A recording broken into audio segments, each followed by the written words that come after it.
ሰላም ጤና ይስጥልኝ እንደምን ሰነበታችሁ ክብር ለሚገባችሁ ዓለም ሙሉ የምትገኙ የቻናላችን ቤተሰቦች ሩታው ሰላምታችን በእያላችሁበት በምድር ዳርቻ ይድረስልን እያልን ዛሬ ከሀገርና እስከ ዓለም ጫፍ ድረስ የሚገኙ አዳዲስ መረጃዎችን ወደ እናንተ እናቀርባለን። የብራን አድማጮቻችን ቀድሞ ዩቲዩብ ቻናላችን ስለተዘጋብን በአዲስ ቻናል ወደ እናንተ ተከስተናል። አንተም ሰብስክራይብ ሼር እያደረጋችሁ አዳዲስ መረጃዎች እንደተለቀቀ ወዲያውኑ ወደ እናንተ እንዲደርስ ደውል ምልክቱን በመጫን በርታት እንድትሆኑ ዘንድ እየተማጸንን በቅድሚያ አርዕስተ ዜና እናሰማችኋለን።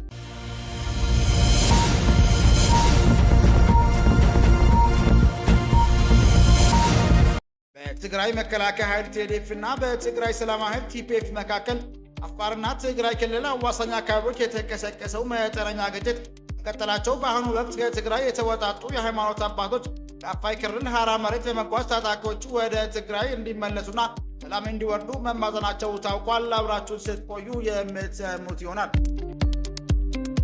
የተባበሩት መንግስታት ድርጅት ኢትዮጵያ በጠላት ላይ የተፈጸሙ ባሉ የመብት ጥሰቶች ዙሪያ ስጋቱን ገለጸ። አዲስ አበባ 30 2018 ዓ.ም የተባበሩት መንግስታት ድርጅት የህፃናት መብቶች ኮሚቴ ኢትዮጵያ ጠላት ላይ የተፈጸሙ ያሉ እንደ ግድያና የአካል ማጉደል፣ ጾታ ጥቃቶች፣ ጠለፋና የሰብአዊ እርዳታ ማገድን መሳሰሉ ከባድ የመብት ጥሰቶችን በከፍተኛ ሁኔታ መጨመራቸው በመግለጽ ስጋቱን ገልጿል። ኮሚቴው ይህንን ያስታወቀው የበርካታ አባል ሀገራትን ወቅታዊ ሁኔታ በቅርቡ በገመገመበት ጉባኤ ላይ ነው። አብራችሁ ስትቆዩ ይህንና ሌሎችን ታደምጣላችሁ። አብራችሁን ቆዩ። በሰሜን ሸዋ ዞን የስልክና የኢንተርኔት አገልግሎት መቋረጡንና ቤተሰቦቻቸውን ማግኘት አለመቻላቸውን ነዋሪዎች ተናገሩ። አዲስ አበባ ጥር 30 2018 ዓ.ም በኦሮሚያ ክልል ሰሜን ሸዋ ዞን በርካታ ወረዳዎች መደበኛ ጥሪና ኢንተርኔት አገልግሎት በመቋረጡ ቤተሰቦቻቸውን ማግኘት አለመቻላቸውንና ከፍተኛ ስጋት ውስጥ መግባታቸውን ነዋሪዎች ተናገሩ። በዝርዝር ታደምጡታላችሁ። የተባበሩት አረብ ኤሚሬት ከኢትዮጵያ ጋር ግንኙነቷን ማጠናከሯን ተከትሎ ግብፅና ሳዑዲ አረቢያ ትኩረታቸውን በኤርትራ ላይ ማድረጋቸው ተዘገበ።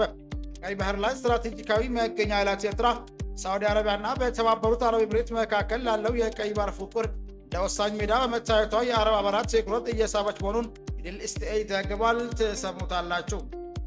አድማጭ የቻናላችን ቤተሰቦች ሰብስክራይብ ያላደረጋችሁ እንድታደርጉ እያልን እነዚህና ሌሎች ያሰባሰብናቸውን መረጃዎች ይዘን ቀጥታ በዝርዝርና በትንታኔ ወደምንመለከተው አቀናን።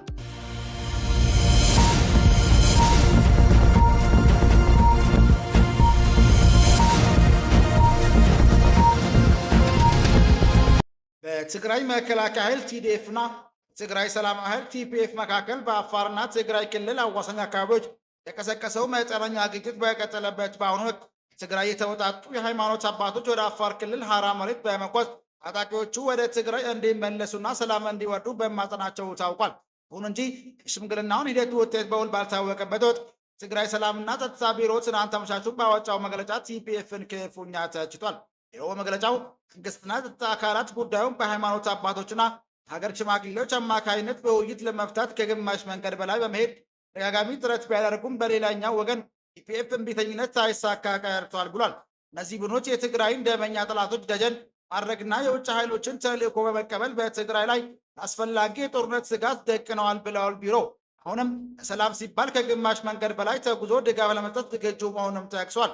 በተጨማሪም በስልጣን ጥማት የተወረሩ ጥቂት የቀድሞ የፖለቲካና የጦር መሪዎች ሰራዊቱን ለግል ጥቅማቸውና ለትርጉም አልባ መስዋዕትነት እያደረጉት ነው ሲሉ ከሰው መግለጫውን የደካሞች ኃይሎች የስልጣን ጥማት ለመርካት የሚከፈለው መስዋዕትነት ይቁም ብለዋል።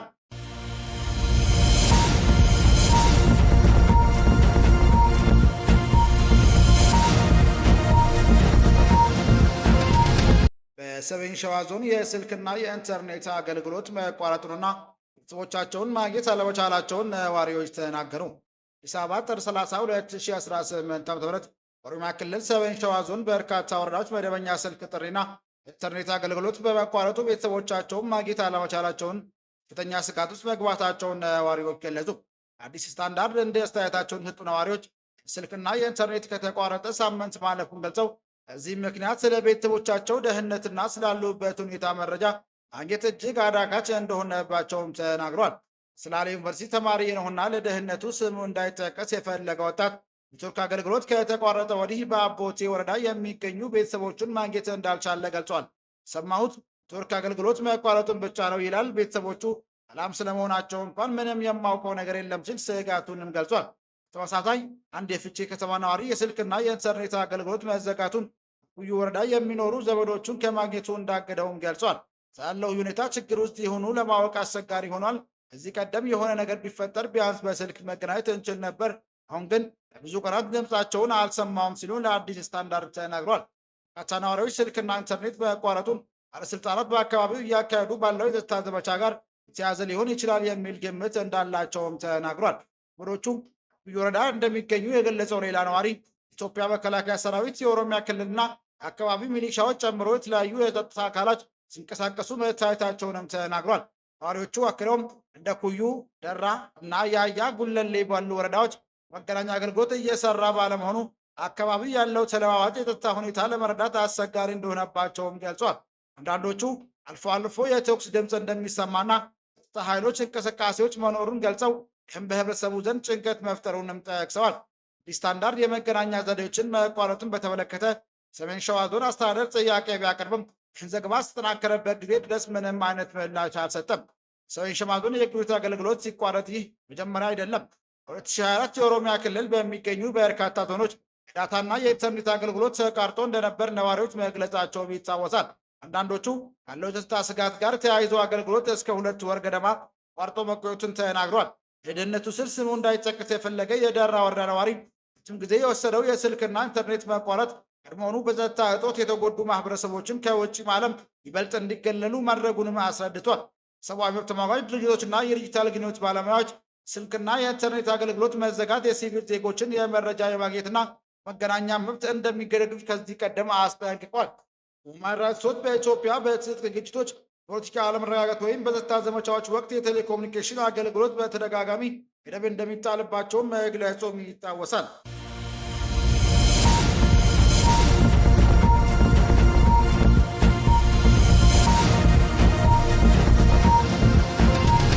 የተባበሩት መንግስታት ድርጅት በህፃናት መብቶች ኮሚቴ ኢትዮጵያ በህፃናት ላይ እየተፈጸሙ ባሉ የመብት ጥሰቶች ዙሪያ ስጋቱን ገለጸ። የተባበሩት መንግስታት ድርጅት የህፃናት መብቶች ኮሚቴ ኢትዮጵያ በህፃናት ላይ እየተፈጸሙ ያሉ እንደ ግድያና የአካል ማጓደል፣ ጾታ ጥቃት፣ ጠለፋና የሰብአዊ እርዳታ ማገድን የመሳሰሉ ከባባድ የመብት ጥሰቶች በከፍተኛ ሁኔታ መጨመራቸውን በመግለጽ ስጋቱን ገልጿል። ኮሚቴው ይህንን ያስታወቀው የበርካታ አባል ሀገራትን ወቅታዊ ሁኔታ በቅርቡ በገመገመበት ጉባኤ ላይ ነው። ኮሚቴው ከትጥቅ ግጭቶች ሳቢያ ጉዳት እየደረሰባቸው ያሉ ህፃናትን በተመለከተ ኢትዮጵያ መንግስት የሚያመለክታቸው ዓለም አቀፍ ህጎች እንዲያከብር፣ ከባድ የመብት ጥሰቶችና እንዲያስቆምና እንዲከላከል እንዲሁም ሰብአዊ እርዳታዎችን በወቅቱና ያለምንም እንቅፋት እንዲደርሱ እንዲፈቅድም አሳስቧል። ተጨማሪም ኮሚቴው መንግስቱ በየካምፖች የሚገኙ ህፃናትን ለይቶ ለማውጣትና ህፃናት ጥበቃ ተዋናዮች አሳልፎ ለመስጠት እንዲቻል አስቸኳይ ምቹ ሁኔታዎችን እንዲፈጠርም ጠይቋል። እንዲሁም ህፃናት ላይ ጥቃት የፈጸሙ አካላት ተጠያቂ እንዲሆኑ፣ የግጭት ሰለባ የሆኑ ህፃናትም የስነ ተዋልዶ ጤና አገልግሎት ጨምሮ የህክምና እንክብካቤ፣ የስነ ልቦና ድጋፍና ህግ እርዳታ እንዲቀርብላቸውም ጥሪ አቅርቧል። ኮሚቴው በመቀጠልም ህፃናት ላይ የሚፈጸሙ ጥቃቶች ስርጭት ዙሪያ ያለውን ከፍተኛ ስጋት ገልጿል። ይህም የቤት ውስጥ ጥቃት፣ በደልና ቸልተኝነት፣ ጾታ ላይ የተመሰረቱ ጥቃቶች፣ ትንኮሳ እንዲሁም በኢንተርኔት የሚፈጸሙ ጾታዊ ብዝበዛዎችንም ጥቃቶቹም ያካትታል።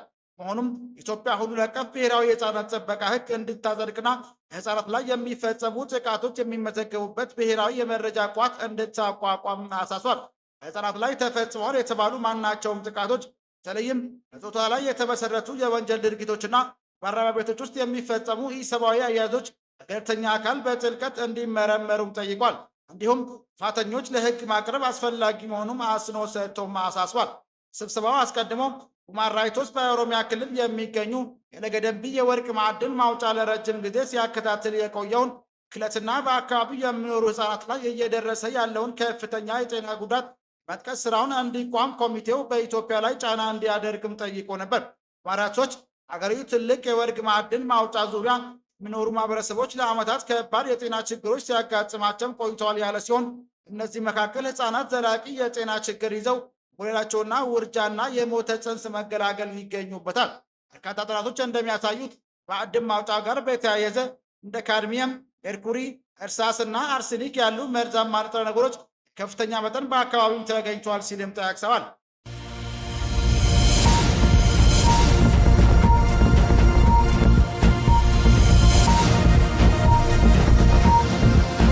የተባበሩት አረብ ኤምሬት ከኢትዮጵያ ጋር ግንኙነቷን ማጠናከሯን ተከትሎ እና ሳውዲ አረቢያ ትኩረታቸውን በኤርትራ ላይ ማድረጋቸው ተዘገበ። ቀይ ባህር ላይ ስትራቴጂካዊ መገኛ ያላት ኤርትራ በሳውዲ አረቢያና በተባበሩት አረብ ኤምሬት መካከል ላለው የቀይ ባህር ፉክክር ለወሳኝ ሜዳ በመታየቷ የአረብ ሀገራት ትኩረት እየሳበች መሆኑን ሚድል ኢስት አይ ዘግቧል። ቅርቡ ስለተካሄደው ዲፕሎማሲያዊ እንቅስቃሴዎች መረጃ ያላቸው የአረብ ባለስልጣናት ለሚድል ኢስት አይ እንደገለጹት ግብጽ በኤርትራና በሳውዲ አረቢያ መካከል ጥልቅ የጸጥታ ትስስር እንዲፈጠር በማስማማት ላይ ትገኛለች ብሏል።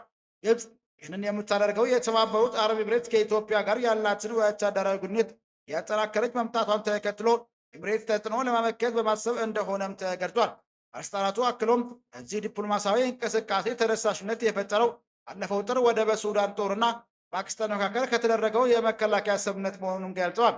ስምምነቱ በሳውዲ አረቢያ የገንዘብ ድጋፍ የሚከናወን መሆኑን በሰፊው የሚታመን ሲሆን የስምምነቱ አካል የሆነው የጦር መሳሪያ አቅርቦት እስካሁን ያልተከናወነም ተብሏል። ክቡራን አድማጮቻችን ለዛሬ ያዘጋጀንላችሁ መረጃዎች ይህን ይመስል ነበር። ሰብስክራይብ ማድረግ ደውል ምልክቱን መንካት እንዳይጠፋችሁ እያልን ሌላ ዜና እስክንገናኝ ድረስ መልካም ቀን እንመኝላችኋለን።